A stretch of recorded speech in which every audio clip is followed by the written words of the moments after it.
Assalamualaikum warahmatullahi wabarakatuh. Untuk video kali ini saya akan menjelaskan tentang pernyataan atau proposisi. Masih ingat ya, kemarin kita sudah belajar pertama tentang pengertian, yaitu apa yang ada di pikiran kita, konsep yang ada di pikiran kita itu namanya pengertian. Kalau ada suatu benda, kita disuruh memikirkan itu adalah pengertian, properties-propertiesnya, sifat-sifatnya. Itu adalah pengertiannya. Lalu apa yang ada di pikiran kita muncul dalam kalimat, dalam kata-kata itu namanya definisi. Nah, definisi itu disusun dalam bentuk proposisi atau pernyataan. Jadi di sini ya, setelah kita menyelidiki unsur fundamental dari penalaran yaitu pengertian sebagai kegiatan mental dan term kemarin ya sebagai ekspresi verbalnya.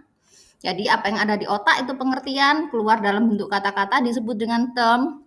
Nah, sekarang kita akan menyelidiki unsur kedua dari penalaran yaitu pernyataan. Pernyataan ini sebagai kegiatan mental yang diekspresikan secara verbal dalam kalimat. Rangkaian pengertian berupa pengakuan atau pengingkaran disebut dengan pernyataan. Jadi, dalam pengertian yang ada di otak kita tadi, kita mengakui sesuatu atau mengingkari sesuatu dan kita bilang itu namanya pengingkaran. Maaf, itu namanya pernyataan. Jadi misal seperti ini. Gajah tidak memiliki belalai. Itu adalah suatu pengingkaran. Gajah memiliki gading. Itu adalah bentuk pengakuan. Nah, kata-kata gajah memiliki belalai itu namanya pernyataan. Dengan kata lain, pernyataan adalah pengakuan atau pengingkaran sesuatu tentang sesuatu yang lain. Nah, sesuatu tentang sesuatu yang lain. Nah, maksudnya gini, sesuatunya pertama tadi adalah gajah, sesuatu keduanya adalah memiliki belalai. Itu adalah pengakuannya. Kalau dikatakan gajah tidak memiliki belalai, itu adalah pengingkarannya. Bila sewaktu kuliah, seorang mahasiswa berpikir logika adalah ilmu yang sulit. Nah, ini merupakan pemikiran dan diucapkan dengan kata-kata, maka dia disebut sebagai proposisi.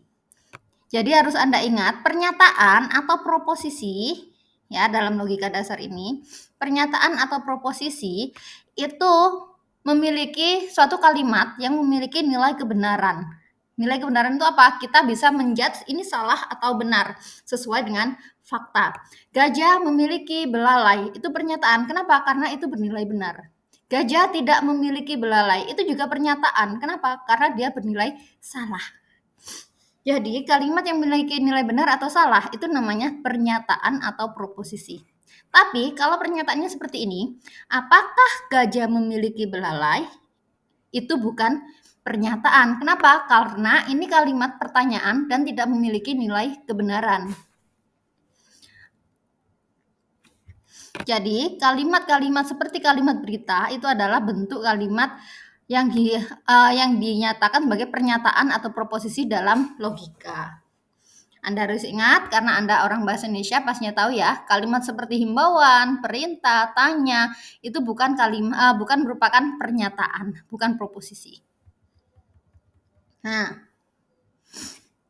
ini ya, pernyataan adalah kalimat yang dapat dinilai benar atau salahnya.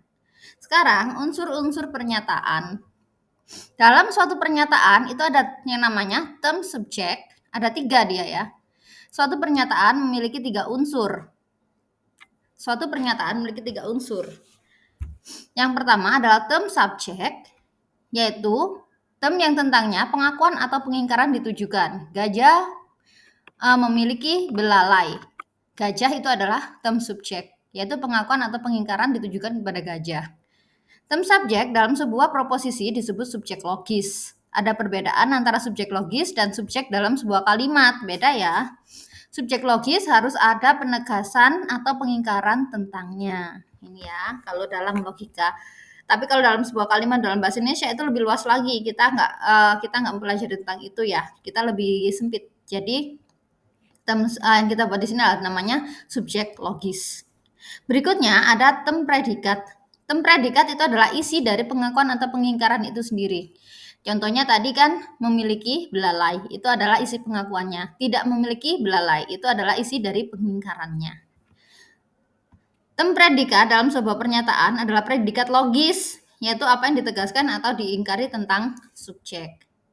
Jadi, meskipun kata-katanya seperti ini, gajah adalah hewan yang memiliki belalai yang gajah adalah hewan yang memiliki belalai yang panjang dan besar. Nah, kalau kita dalam bahasa Indonesia itu pasti ada keterangannya kan, SPO, SPK gitu ya, subjek, predikat, keterangan. Tapi kalau dalam logika nggak ada yang namanya keterangan, nggak ada yang namanya objek, adanya cuma subjek dan predikat.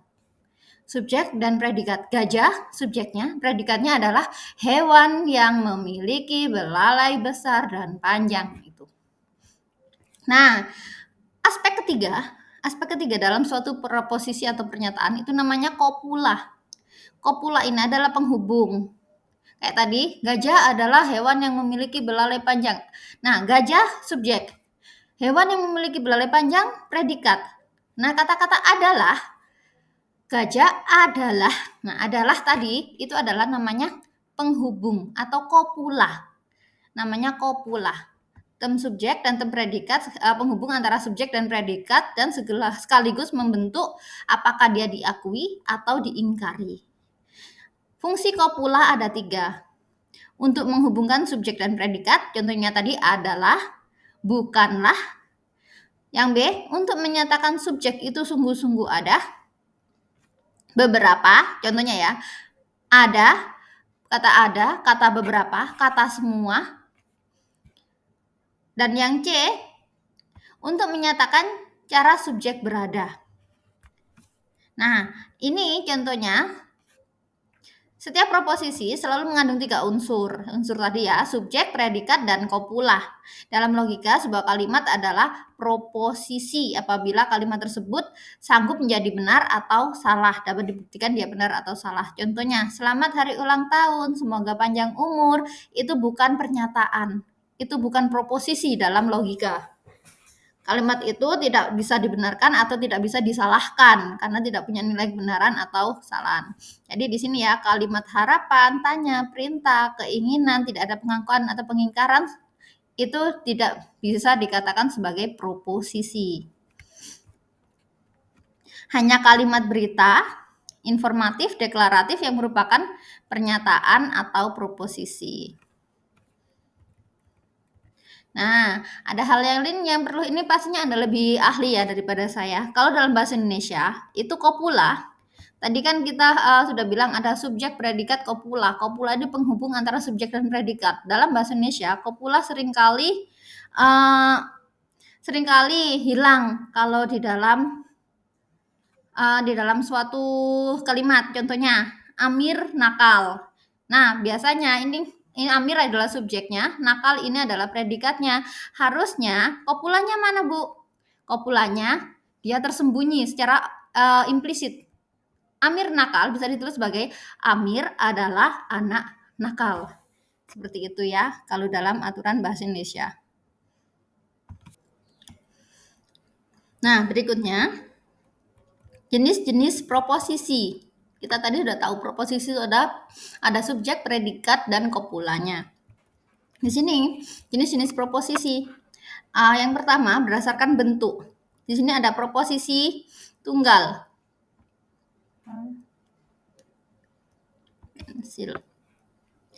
Berdasarkan bentuk ada proposisi tunggal dan proposisi majemuk.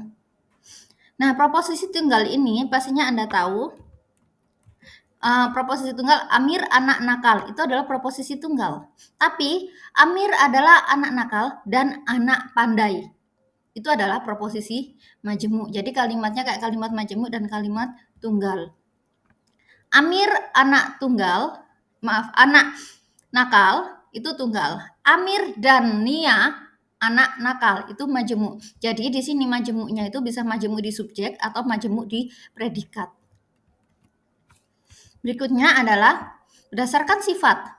Berdasarkan sifat, di sini ada proposisi kategorial dan proposisi kondisional. Proposisi kategorial itu apa? Contohnya seperti yang tadi, Amir nakal, itu adalah proposisi kategorial. Karena tidak ada syarat untuk suatu kalimat itu. Amir nakal itu proposisi kategorial. Tapi proposisi kondisional, di sini ada dua, proposisi hipotesis. Yang pertama, kondisional hipotesis contohnya, jika hari ini hujan, maka tanah basah. Itu adalah proposisi hipotesis. Proposisi disjungtif, hari ini hujan, tanah basah, atau bunga mekar. Itu adalah proposisi disjungtif. Nah, sekarang berdasarkan kualitas. Ada proposisi positif dan proposisi negatif. Pastinya Anda tahu ya, kalau positif itu yang membenarkan atau mengakui. Amir anak nakal, itu adalah proposisi positif. Amir bukan anak nakal, itu adalah proposisi negatif. Kenapa? Karena ada kata-kata pengingkaran, yaitu bukan. Amir tidak nakal, itu juga proposisi negatif karena ada pengingkaran berupa kata tidak. Berdasarkan kuantitas, ada proposisi umum dan proposisi khusus. Ini kuantitas ini untuk universal dan itu ya, beberapa itu masuk proposisi khusus. Beberapa bunga memiliki warna merah, itu masuk khusus. Proposisi umum itu untuk semua. Semua bunga memiliki bau, entah bau harum atau bau apa ya. Nah, di sini proposisi tunggal terdiri atas satu subjek dan satu predikat. Ini yang saya bilang tadi ya. Indra adalah seorang pekerja kantoran. Ini tunggal. Kalau majemuk terdiri atas satu subjek dan banyak predikat. Oh maaf, berarti nggak ada yang majemuk subjek ya, hanya majemuk predikat. Semua anggota Polri harus jujur. Kakak belajar matematika, sorry ini kurang. Ini harus jujur dan rajin, misal seperti itu. Jadi dia akan jadi jamak. Kakak belajar matematika dan membuat contoh-contoh soal. Jadi kakak melakukan lebih dari satu pekerjaan, yaitu lebih dari satu predikat, yaitu belajar matematika dan membuat contoh-contoh soal. Maka dia adalah proposisi majemuk. Berdasarkan sifat tadi ya, kategorial, semua mobil beroda 4. Nah, yang berupa pengakuan atau pengingkaran satu subjek, satu bentuk subjek dan bentuk predikat seperti ini aja, itu adalah kategorial. Amir anak nakal, manusia bernafas, itu adalah bentuk kategorial. Kalau bentuk kondisional atau hipotetik, ini ya hipotetiknya, jika matahari terbit maka langit cerah. Untuk kondisionalnya, Afgan adalah seorang penyanyi atau pemain film, seperti yang saya contohkan tadi. Kalau kualitasnya itu ada positif tadi ya, buaya adalah hewan buas. Lalu proposisi negatif, semua buah bukanlah pisang. Nah, ada pengingkaran kata bukanlah. Ini untuk yang kuantitas, dua jenis ya tadi, umum atau universal. Proposisi umum atau universal itu ditandai dengan kata-kata semua, seluruh, tidak ada. Itu adalah salah satu contoh universal, bentuk-bentuk universal. Semua warga Indonesia memiliki KTP. Itu adalah bentuk proposisi universal. Tapi kalau kata-katanya beberapa warga Indonesia wajib memiliki KTP, maka itu namanya proposisi khusus atau spesifik. Nah, khusus atau spesifik itu biasanya pakai kopulannya tidak semua. Tidak semua berarti beberapa ya. Tidak semua, beberapa, ada, sebagian, itu adalah bentuk-bentuk yang menunjukkan proposisi khusus atau spesifik. Tidak semua anak sekolah memiliki motor, itu contohnya ya. Nah, sekarang kalau kita menggunakan menggabungkan ya. Bentar. Kalau kita menggabungkan bentuk-bentuk proposisi, tadi kan ada sifat-sifatnya tadi ya, berdasarkan sifat, berdasarkan apa? Nah, sekarang pertanyaannya, dalam praktik proposisi itu biasanya campur-campur ya. Ada proposisi majemuk yang kategorial, proposisi majemuk yang kondisional seperti itu. Nah, di dalam logika dasar yang kali ini yang kita pelajari itu adalah kita akan mempelajari bentuk proposisi kategorial yang dibedakan antara positif dan negatifnya dan umum, atau khusus. Jadi ini yang akan kita pelajari berikutnya. Bentuk kategorial yang dibedakan positif negatifnya umum atau khusus. Nah, kalau kita menggabungkan tadi kategorial yang dibedakan positif negatifnya umum khususnya, maka akan dibentuk 4 jenis proposisi. 4 jenis proposisi. Yang pertama adalah universal afirmatif. Proposisi universal afirmatif, universal di sini dia berarti kan umum ya. Afirmatif di sini mengakui, berarti dia positif. Proposisi universal afirmatif ini bersifat umum dan positif. Dirumuskan semua S adalah P. Semua S adalah P. Kalau kita gambarkan dalam diagram Venn ya, kalau Anda masih ingat matematika, semua S adalah P, berarti semuanya anggota S masuk di dalam P. Contoh, semua hewan adalah makhluk hidup, berarti hewan ada dalam kelompoknya makhluk hidup. P ini makhluk hidup, S ini adalah hewan. Semua S adalah makhluk hidup, ini universal afirmatif. Nah, biasanya kita lambangkan universal afirmatif ini nanti untuk selanjutnya agar mempermudah kita akan lambangkan mereka dalam bentuk A, I, U, E, O. Nah, universal afirmatif itu adalah kita lambangkan sebagai bentuk kata A. Bentuk kata A, universal afirmatif. Lalu berikutnya ada proposisi universal negatif. Universal semua, negatif berarti mengingkari. Semua S bukan P. Semua yang di S bukan di P, berarti S dan P itu saling asing. Nah, semua gajah bukan rumput. Semua gajah bukan tumbuhan. Seperti itu ya contohnya. Ini nanti dalam berikutnya, untuk berikutnya akan disimbolkan sebagai E. Kalimat E ya, kalimat bentuk E. Kalau proposisi universal afirmatif A, universal negatif E. Berikutnya, partikular afirmatif. Partikular ini berarti sebagian, tadi ya khusus, afirmatif mengakui. Sebagian S adalah P. Contoh, sebagian manusia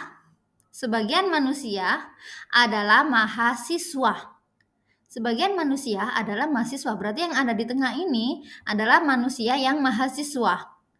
Sebagian manusia. Nah, lalu yang di luar ini apa? Berarti yang nggak diarsir ini adalah manusia yang bukan mahasiswa. Lalu P ini apa? Sebagian manusia adalah mahasiswa. P ini berarti yang di luar P ini apa? Mahasiswa yang bukan manusia. Wah, gimana itu ya? Mungkin makhluk halus. Nah, seperti itu. Lalu, partikular afirmatif sebagian S adalah P. Nanti akan disimbolkan menjadi I.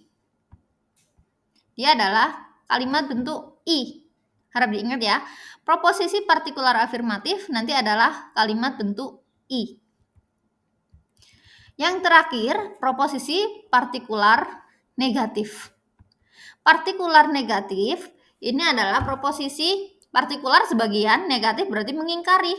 Sebagian S bukan P. Sebagian mahasiswa bukan laki-laki.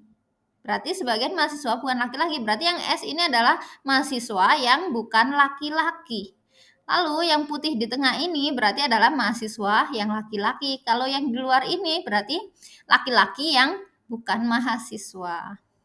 Ingat ya, sebagian S bukan P, itu partikular negatif. Nanti dia akan disimbolkan dengan huruf O. Kita katakan dia sebagai kalimat bentuk O. Nah, itu adalah bentuk-bentuk proposisi. Harap diingat karena ini berhubungan dengan materi selanjutnya. Jadi harap diingat ya, universal afirmatif adalah bentuk A. Proposisi universal negatif adalah kalimat bentuk E. Dan proposisi partikular afirmatif bentuk I, kalimat bentuk I kita sebut sebagai bentuk I. Dan proposisi partikular negatif kita sebut sebagai kalimat bentuk O. Nah, ini nanti tugas Anda apa? Tugas Anda nanti adalah membuat kalimat bentuk A, I, U, E, dan O tentang apa? Tentang sastra, tentang bahasa Indonesia. Sekian, Assalamualaikum warahmatullahi wabarakatuh.